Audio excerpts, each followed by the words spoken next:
Tahukah kamu, mungkin banyak di antara kamu pernah berpikir bahwa PBB tidak ada gunanya. Katanya menjaga perdamaian, tapi mengapa PBB tidak memberikan sanksi tegas kepada Israel atas pembantaian yang dilakukan olehnya terhadap rakyat Palestina?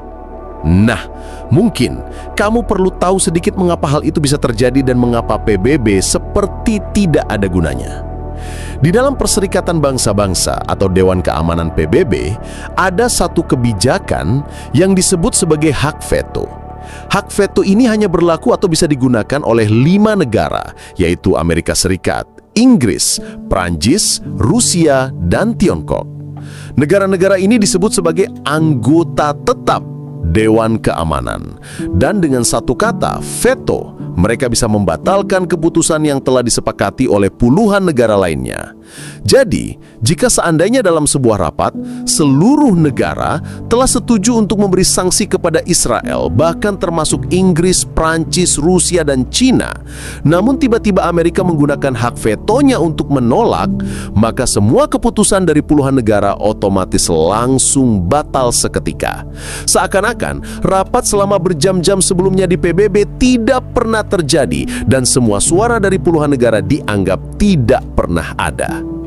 Itulah aturan veto dalam PBB.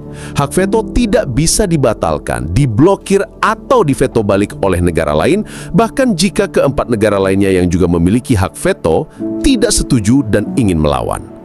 Ketika veto digunakan, maka PBB tidak lebih hanya permainan anak-anak belaka. Sungguh ironis. Dunia internasional sebenarnya tidak tinggal diam. Banyak negara telah mengecam keras tindakan Israel dan bahkan menyuarakan agar sanksi keras dijatuhkan.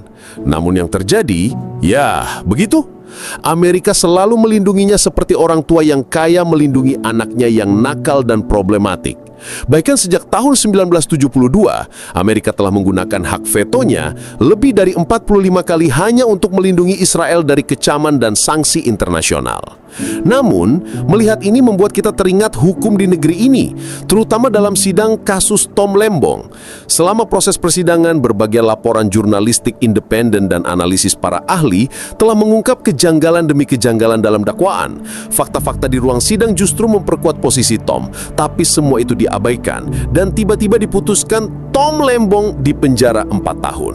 Seolah-olah 23 sidang yang telah digelar sebelumnya tidak pernah ada, seolah-olah bukti dan logika tak diberi ruang dalam proses peradilan.